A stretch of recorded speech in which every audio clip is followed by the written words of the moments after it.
ఆంజనేయ స్వామికి శనివారం పూజలు చేస్తే మంచిది అంటారు. దాని వెనుక ఒక కథ ఉందని కూడా చెబుతారు పెద్దలు. ఒకసారి శని ఆంజనేయ స్వామిని తన ప్రభావంతో వశపరుచుకోవాలని ప్రయత్నించగా స్వామి అతన్ని తలకిందులుగా పట్టి ఎగురవేయసాగాడు. శని తన అపరాధాన్ని మన్నించమని వేడగా స్వామి తనను తన భక్తులను ఎప్పుడూ పీడించనని శని మాట ఇచ్చిన తరువాత వదిలిపెడతాడు. అందుకే 7.5 ఏళ్ల శనిదోషం ఉన్నవారు శనివారం ఆంజనేయ ఉపాసన చేస్తే మంచి కలిగి శనిదోషం తగ్గుతుంది అంటారు.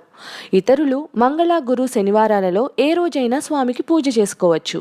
ఒక కథ ప్రకారం అశోకవనంలో ఉన్న సీతమ్మ వారికి హనుమంతుడు రాముల వారి సందేశం చెప్పినప్పుడు అమ్మవారు ఆనందంతో హనుమంతుడికి తమలపాకుల దండ వేశారట. అందుకే స్వామికి తమలపాకుల దండ అంటే ప్రీతి అని చెప్తారు.